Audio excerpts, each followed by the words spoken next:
All right, good morning, everybody, and I appreciate you taking the time to be here and talking a little Mountaineer women's basketball. I think we're in a pretty good spot right now. We had a great summer, good fall, I guess, from the preseason, if you want to call it that. And then officially we've had one practice, which was yesterday, kind of unofficially, although we kind of started on Monday. But had most of the group here throughout the summer, got them all here in August, so the roster of 13, and had some really good workouts. Conditioning went really well, which was twice a week for us in the mornings, so threw a little adversity at them to get up a little bit earlier than they probably would have liked to build some character, I guess, if you will. And then obviously on the basketball court about 3 times a week through the preseason. But really like the group, enjoy being around them. When I say every day, like when I leave my office to go down to practice, I'm in a really, really good place because I really enjoy this group. And great kids, easy to coach, easy to be around, really no issues off the court, not a lot of drama with this group. I've been truly blessed with a great group, great coaching staff.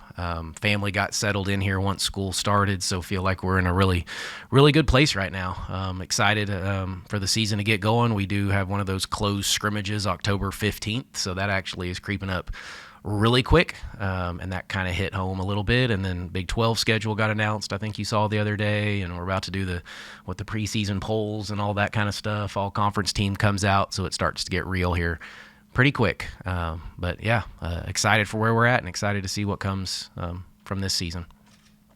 So Mark, just give us a quick overview on what you've got. I mean, you've seen them some in these workouts. Obviously got a long ways to go, but strengths, weaknesses, what do you think? Yeah, good question. So, I mean, it's a roster of 6 returners and 7 newcomers.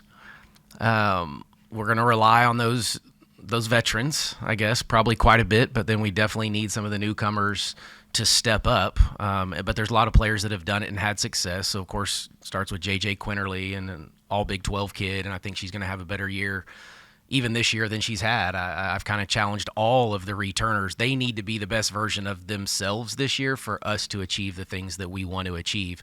And that will start with JJ, but I think she's in a pretty good spot. And, we've challenged her to lead. She's not the most vocal kid, if you know her, but she certainly plays her tail off and she'll compete. But, now we need some vocal leadership, and I think we're still trying to identify who that is on this team.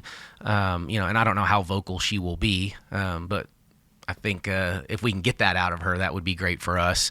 And then there's like a group that really need, that group that started. So technically, I guess we returned, 4 of 5 starters. So you're talking about Jayla Hemingway, Kaya Watson, Kylie Blackston, and then, of course, JJ. So that's the group that really needs to be really good for us from the returning group. And Tavi Diggs has played really well, though, this year. And we've statted all of our practices, and I think she's shooting about 62% in practice and making her free throws. So she's had a really, really good summer and fall. So I've been excited, for what she's done. And then Messiah Hunter would be the other, the 6th returner who needs to have the best year that she's had. So, strengths and weaknesses, I don't completely know yet. I think we're going to be really good at the guard position. I think we got some versatility. I think we're going to be able to play fast. I think we're going to be able to get after people on the defensive end. So in my mind, the vision that we talked about at the press conference, I think that's going to come to fruition. I think we're going to be able to play the way that we want to play. I know we weren't a great rebounding team last year, so when you asked about weaknesses, that's still one to me that I think we're going to have to address that. We tried to address it a little bit through recruiting. I don't know if we got it all done quite yet, but I think we'll be a little better rebounding, but we may not be a great rebounding team. But I think we're going to be able to shoot it a little bit. I think we're going to have some athleticism, some speed, some quickness. We'll be able to get after some people.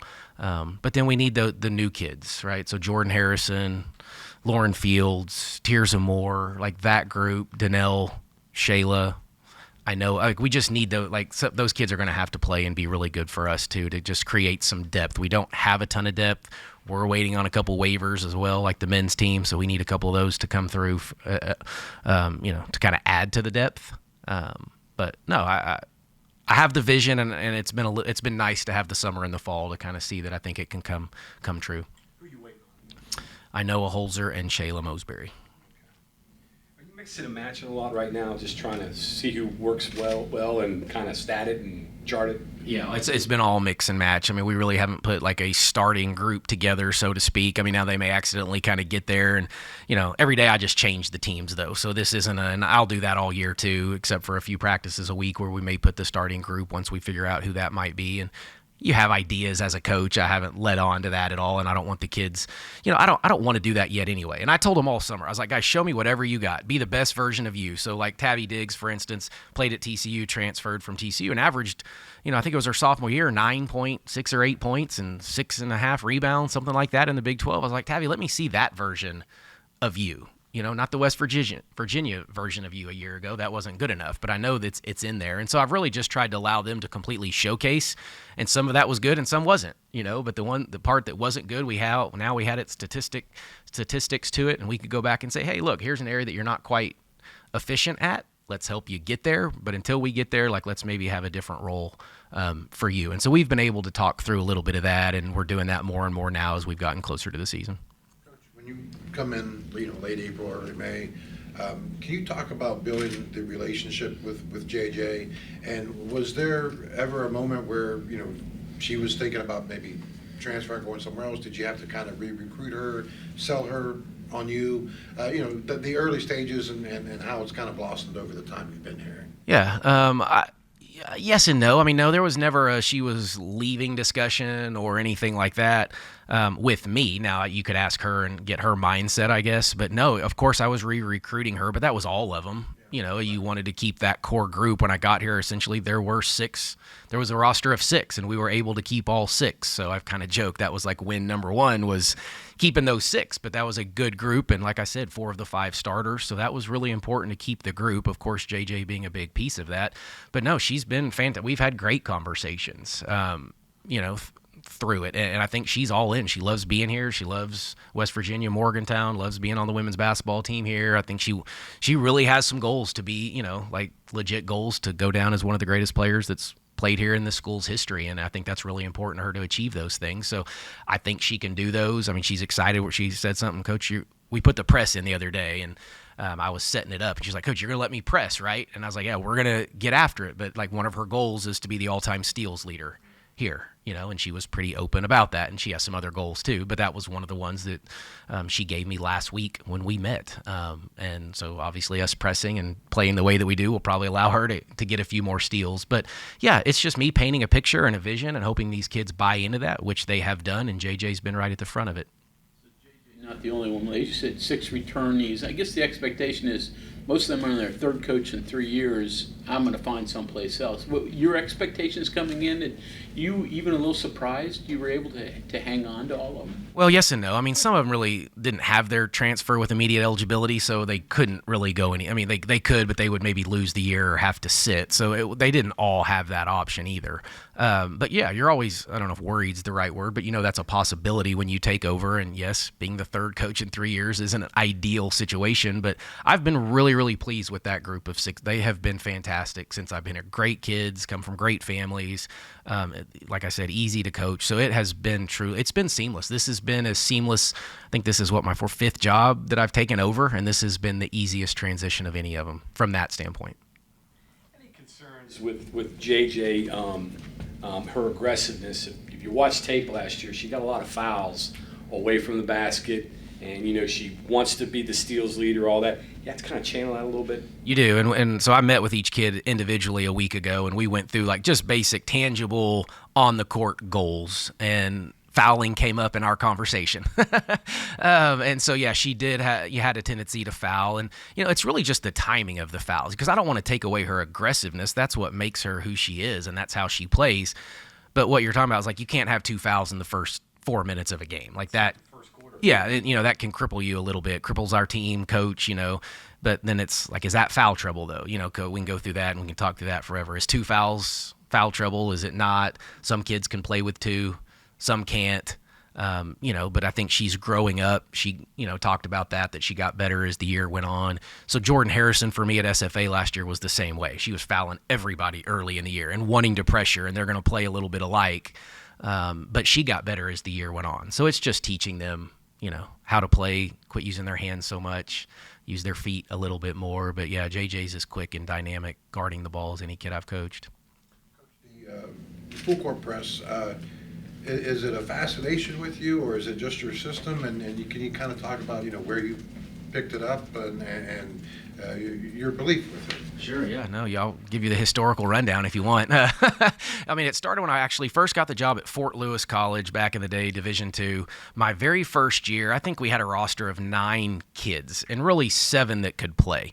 And so we started it with we couldn't guard very well, and we couldn't guard a whole 30-second shot clock. And so I was like, okay, we need to just take time off the clock is how this started. So we ran a 1-2-2 kind of press, and we were just trying to get people to pass it around the perimeter. The goal literally was like when there's 18 seconds on the shot clock, we were hoping they were going to run offense, and then everybody's going to shoot it with, say, 5 on the clock. So we're only defending you technically now for about 13 seconds in the half court. So that's where it really started. And then we recruited better players at Fort Lewis, and we got pretty good, and then we turned it into a 2-2-1 so we could really guard the ball all the time.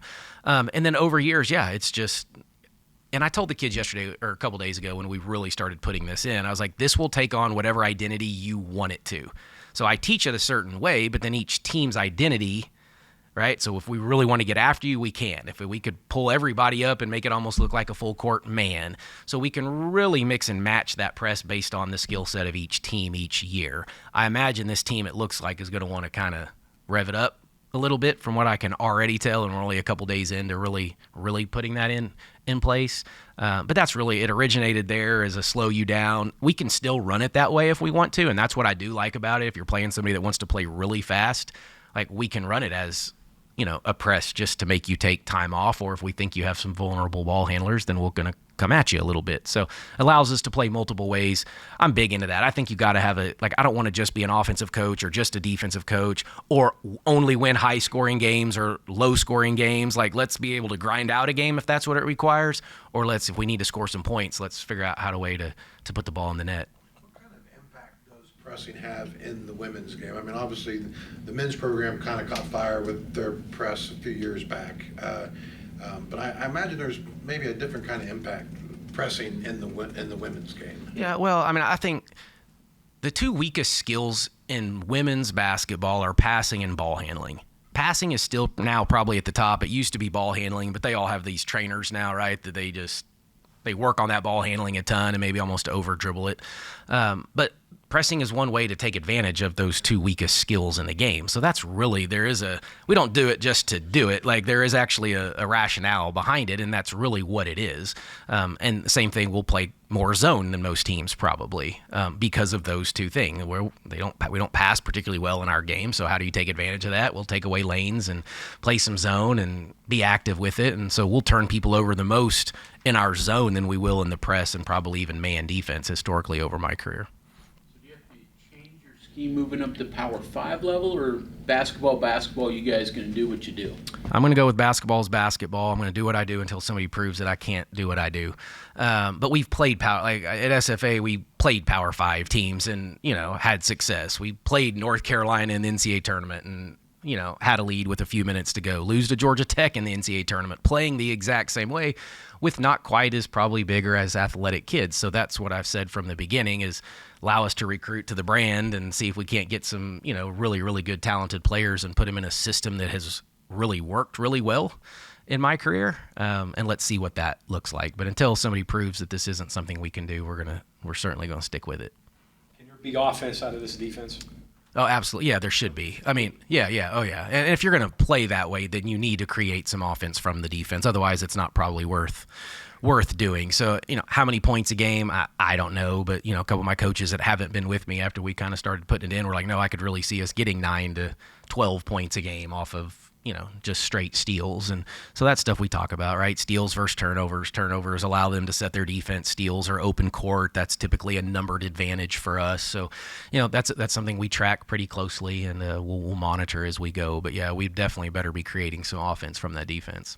It's not 5-on-5. It's not, and that's the idea. But, it's momentum too, right? Momentum is dangerous in our game. I think we all know that. But we can get a turnover and a bucket and another turnover and a bucket, and then here pretty quick we're on a 5-0, 6-0, 7-0. If we can get to a 9-0 run, That's significant in our game. And depending on when that is, right? But that's a big old momentum. Might be timeout, whoever you're playing, and we're running over, high-fiving, and we just went on a big old run that they may never overcome. You mentioned rebounding as a potential weakness. You've got some front court players back. You've also got Jayla back. What will they mean, I guess, to trying to improve, your overall level of rebounding on both? Yeah, well, Jayla was the leading rebounder a year ago at 5'9" or whatever Jayla is, which is a credit to her, but we've also got some length that needs to rebound a little bit better, so we tried to get some size with Danelle. So that was pretty important. Tirza Moore averaged a double-double at Oral Roberts, so she will definitely help in the rebounding category, and then we need Lauren Fields, and we need Kylie Blackston, and we need Tavi Diggs. They're going to have to rebound it better than they've ever rebounded it before for us. And Kyle Watson would be the other one, I guess, that really could probably take a step in the rebounding department. You mentioned Jordan a couple minutes ago. How important is her and Zai's impact both in the locker room and on the court, knowing the SFA model and bringing it here? Yeah, no, it's invaluable, especially when you're putting in new stuff and it's a new system. And, I can throw it out there. I'm like, Jordan, get out here first. Or, we're doing a drill and Jordan, come on and show them. And so, she also is a point guard. So I'm trying to help her, leadership and let other people see her, players see her in that role. But yeah, they've been through it. They know the lingo. They know the language. They know my personality. I was getting a little frustrated at practice a little bit yesterday at just a few things, and then you could see Jordan picking up on that, pretty quick, trying to change it and trying to motivate some of the other kids. So no, it's invaluable, and they've been through it, and I've loved coaching them, and I'm so glad they're here with us. Yeah. Offensively, do you see JJ like on the ball, off the ball, both, or combination? Yeah, she'll play both. She'll play as the point guard. She'll play as the two. She'll play as a playmaker. I'm sure late in the game she's going to be a decision maker. Doesn't always have to be scoring or hitting the shot, but it needs to probably be ball in hand and ball in your best player's hand. And then, I think it's our job to put her in the right position, though, and put everybody around her that, accentuates her skill set and creates as much space, for her as we can, because she's pretty dynamic without question with the ball in her hand. But, she's as elite end to end too, like on a missed shot, and you can get her in the open space. This kid is as good as anybody in the country in open space with the ball. So we've got to have the ball in her hands, but I also don't want to just wear her out as the point guard the entire night and let Jordan take some of that from her, and then let her not relax, but relax a little bit, and not have to worry about that piece. Have you had many players with the ball in their hands faster than the people they're going against, like Quinterly is? No, JJ would be. And Jordan's pretty fast with the ball too in a straight line. These are two of the two quickest kids I've ever had with the ball in their hands, for sure. And I've had a couple others that were really elite with the ball in their hand, but not to this level. Have you thought about that, about creative ways to use those two? We have. Oh, yeah. Yeah. And I think part of it is the turnovers, too, but it being in transition and just how are we going to create space? That's what basketball is how do you create space and get long closeouts? And, when you have dynamic kids like those two. And, they're a little smaller, too, though. So they need to space. They need to be able to see, and so we've got to be able to create that. You're putting this roster together, so day two you get here, your thought process, you looked at what you had coming back. What did you need? Did you feel what you needed? Was it always going to be all transfers? Just walk me through all that. Yeah, it probably would have been all transfers at the time that we got it. There weren't going to be a whole or really any freshmen at that point that could help us at the level that we wanted to. We've talked about rebounding several times now, so that was one area we knew we needed to shore up. Probably needed another guard or guards to really help, kind of the depth at the guard position. And so I thought we did that. Yeah, so for the most part, I thought we did a pretty good job. We maybe missed on a couple kids that I would love to have gotten in the process, but maybe we were a little late too. Just they had already been recruited by a few other schools, so we were probably a little late to the game. But all in all, for the timing, I thought, yeah, we probably did about as good of a job as we could have to put the roster together that's going to give us a chance to have success. But you're talking about 4 kids did come back that were on an NCAA tournament team, so that's a great place to start. Holzer, she was the late one, right? She was. What was the thought process there to bring another guard in? Yeah, another ball handling guard. I thought we were short of one ball handling guard, and so we needed one more. And we're trying to get her eligible through the waiver process. But even if not, it gives us another one that if we play Jordan, and it was really Jordan and JJ are going to play together quite a bit, and even in practice they need to play together. So we just really needed another ball handling guard to practice opposite them if she doesn't get the waiver. I'm kind of curious, I mean, with your ties out west and the Midwest, coaching out there, but now you come to the East, but coaching at a school that plays on a conference. So, I mean, do you really have to change your recruiting thinking or, what you're looking for and where you look? Because, I mean, you kind of have all those ties out there anyway. So. Yeah, well, I think we want to expand the recruiting, footprint, so to speak, right? East, because there's so much good talent out, around West Virginia. Maybe not so much in our state, but all around. Ohio is great high school girls basketball. The it's DMV and Dallas right now, is all the so-called experts would tell you. That's where the big, talent is. And so we've got the whole Big 12 corridor. That is the background. That's a lot of the coaching staff's background. So I do feel like we'll still recruit that, pretty heavily. But yeah, we've really wanted to expand and get into Philadelphia and the DMV. And so we've worked pretty hard into Ohio. So those are areas that we've really focused on because the level of basketball is pretty good. But there's also been former players that have come from there. Bria Holmes has reached out with a player that she was coaching that, and so it's just tapping into those, resources, and former players, and just really trying to get to know some of the AAU coaches and high school coaches. But there are so many that know all about West Virginia. Maybe they lived here, grew up here, just know something about it.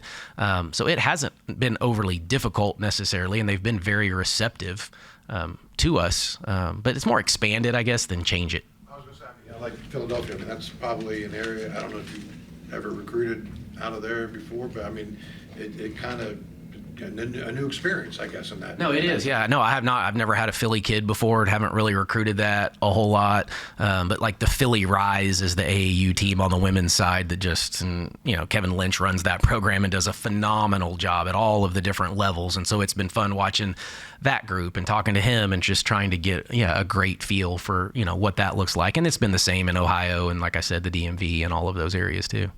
So future recruiting, though, you talk about areas, but you're going to be a transfer heavy, a mix of both, all high school? What's your future look like when you recruit? No, I would think a little bit of both. I don't want to go away from the high school. I call them program kids that will be in your program for multiple years, ideally 3 or 4 years. I mean, that's the way I built it pre-portal, right? I was never a transfer guy. I mean, it was always the transfers were the kids that were in your program that were young. So when you had a senior class graduate, it was your sophomores and juniors that took their spot because they've been in your program. And we knew if you had 4 seniors that year, you recruited 4 freshmen, you knew the 4 positions that they played, and you just, and so it just rolled through. Well, we've had to kind of change that thinking a little bit. So I would imagine it will be a blend. We have 1 high school kid committed for next year, hoping to get 1 more here in the next couple weeks committed. So if there was a freshman class of 2 or 3, I think that would be fine by me. And then we would plug in with transfers late. I noticed you inherited a schedule that had a lot of openings. I did. Did you fill them up, I guess, as best you could? Yeah, for the most part. I mean, we have a 29 game schedule. You could play up to 31 if you want to. But we do have 29. Yeah, there were some holes when we got it for sure, and it was kind of slim pickings, so to speak, and dates that weren't always the best. And but yeah, I think it gives us opportunities to win some games, play at home, which I think would be really important to us, is protecting your home court. And I've heard all throughout the summer too about just how hard it is to win at West Virginia and in the Coliseum, and maybe even the hardest place in the Big 12. So I'm excited for that, but we do need to protect our home court. But so I think the non-conference allows us to really kind of get an identity at home. Of course, you get kind of the rivals with Pitt and Penn State, so those will be fun to play, and then go to Puerto Rico, so we get to take them somewhere and get to know each other, those types of things while you're on that trip and experience something outside of this country. The idea is to be prepared for Big 12 play. I think we're going to get plenty of it. I don't know that we have to have any net help, because I think you're going to get net/RPI help with just the league schedule. But it's just, we're going to need the preseason to get on the same page. Like, we need to take the court. We need to go scrimmage. We need to play 5-on-5 as much as possible so we can start to feel this out a little bit. Do you have any idea where things stand on the waivers? Are you confident that you'll be getting them? How important will they be for the overall depth? Well, they would absolutely help on the depth. I have no idea. I mean, I know kind of where we're at in the process. I think Shayla's is a little ahead of Ainoa's, like as in we may hear sooner. Now, I don't know if you can figure out what the NCAA's decisions are going to be, you let me know, because I have no idea. They're harder to get now, like just in the last year, they just become way more difficult to get through. So I don't know. I guess in my mind, I'm kind of preparing for the worst and hoping for the best. So kind of going with, if they don't get them, then that's a roster of 10 right now for us. If they do go through, then obviously that considerably helps the depth. You have 3 in the. Oh, there's 2. Zaya Nugent will be out for the year. She got hurt a year ago, so she's going to miss the year. As a coach, do you like that the waivers are tougher, making kids a little less susceptible to transfer, or would you like it to be loose and able to get in whoever you want? I don't know. I mean, I could answer it probably either way. Depends on the circumstance, I guess, a little bit. I don't know that I want complete free reign to just go as often as you want, but I know we're moving towards giving the student athletes opportunities and not limiting them. So I think we need to limit them at certain standpoint, but I do think there are opportunities for these waivers. I'll leave it at that. Coach, last year, Kylie is kind of a unique player in the fact that she has the size of a 5, but she can also step out, create some space, hit threes. How do you kind of see her playing? Do you like having that 5 you can set outside, or do you like to see her closer to the basket more often? No, well, I want every kid to play to their strength, and that is one of Kylie's strengths. Now, she needs to shoot it at a better percentage than she did a year ago, and we talked about that in her meeting too last week. So she took, I don't remember, 70 some odd threes a year ago, but just didn't shoot it at the percentage that she needs to shoot it at to probably take as many as she did. But no, I want her to shoot that. I'm trying to give her confidence to shoot that shot as long as it's the right one. If she's going to be, say, the 5 player, then she, by her shooting threes, it will pull their 5 player out of the paint most likely. And so that will give JJ or whomever a little bit more space to operate. So no, I want Kylie to play to her strengths. That is one of her strengths. She can run. I mean, she's goes and runs miles and miles. I mean, the girl doesn't get tired. She can run. So that's a part of who she is. She is not a physical bruiser type player. That's not going to be who she is. I don't want to try to make her into that. I want to utilize her at her best. Now, we need a complement to Kylie, right? That's kind of where, I don't want to ask Kylie to do something she can't do. I just want a player to complement Kylie, and that's a Danelle or a Tavi or a Tirza maybe, or the complement to what Kylie can do.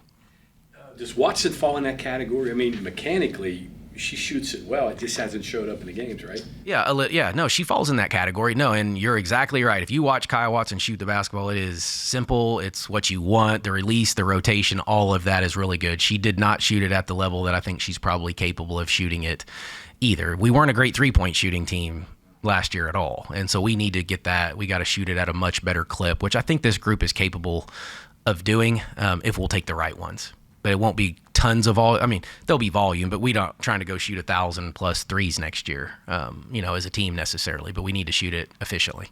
You big analytics guy? I am an analytics guy. Absolutely. Analytics tell a story. They don't tell the whole story. That's kind of how I look at it. There is definitely a story to be told with analytics. They can't tell the whole story. You got to play off your gut as well.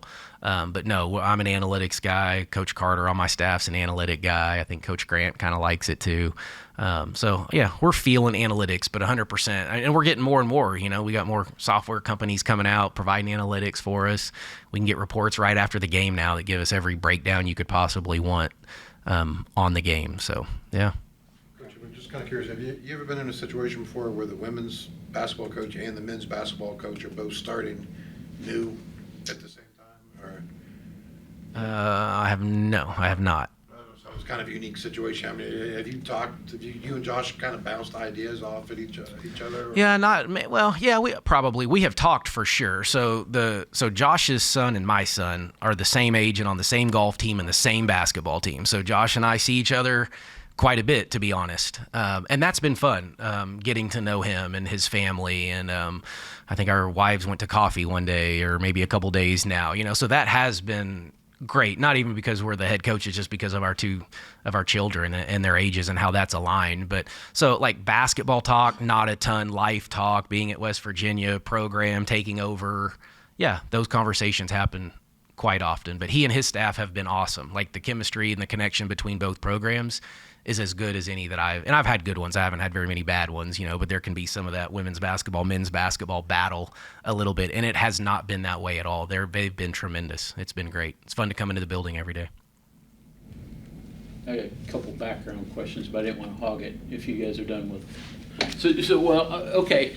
Get me, obviously, Texas guy. Were you always a basketball guy? Were you other sports? What were you growing up, or were you just basketball 100%? No, I've played every sport you could probably think of. I mean, I went to racquetball camp, I played soccer, club soccer for 10 years. I played basketball, baseball in high school, but I played golf, 2 years of college golf and basketball for 4 years in college. So really kind of done really all. Played football until 9th grade, and I was playing cornerback, and I was trying to tackle running backs who were hitting me harder than I was hitting them. So I decided it was probably time to give football up and concentrate on something else. But no, I was blessed because, we went snow skiing. I can go water ski or wakeboard. I mean, literally we grew up and our parents blessed us with lots of opportunities. So yeah, multi-sport kid growing up for sure. So was coaching an ingrained thing early, or did you pick that up late? Didn't really pick that up until college. So I went to college thinking I was going to sports broadcast.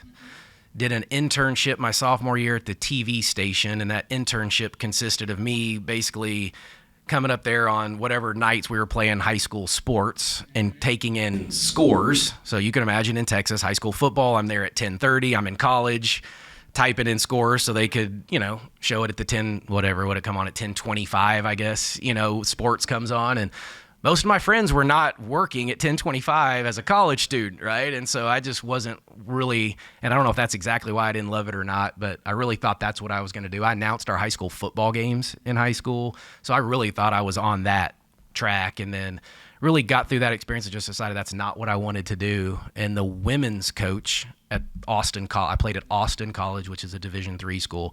So I got to know the women's coach really well, and she always kept telling me, Mark, you should be a coach. Like, you would be a fantastic coach. And so really my junior year, I decided I'd go get a degree in exercise science, finished the communications degree as well, went on to get my master's, and then I actually got my first coaching job with her when she got the job at Montana State a couple years later, which would have been about 3 years later after I graduated. Interesting, though, your communication, your wife was in broadcasting, right? She was, So yeah. I don't know if that connected you, and she's from Montana? She is from Montana. So when I was coaching at Montana State, I guess it would have been my third year of 4, she was the CBS News reporter. So I saw her on the news every night, and there weren't a ton of people in Bozeman, Montana. And so I was like, I need to get to know her. And through her best friend who had interviewed me for a coaching class, connected us, and as they say, the rest is history. I think she has a basketball background, right? But did she know what she was getting into with the basketball side of things? Yeah, no, she knew. She played college basketball. She has 2 brothers that played Division I college basketball, and her dad was a very successful high school basketball coach. So she knew exactly, and I remind her often, or if she tries to complain about something about our life, I was like, you knew exactly what you were getting into. And so we even have a sign in our living room that says, we interrupt this marriage for basketball season, and we used to take it down, and now we just leave it up all year. I mean, basketball season is nonstop. So yeah, that thing stays up. Was there a broadcaster you idolized, like, Brent Musburger or Yeah. Keith Jackson? Yeah, like Marv Albert probably. Yeah, Keith Jackson. I mean, those are the ones that you were watching, I guess, back in my day growing up. Yeah, that was probably the 2. I mean, there's a bunch more now, like Chris Berman, back in the day too was the guy. So yeah, those were the guys.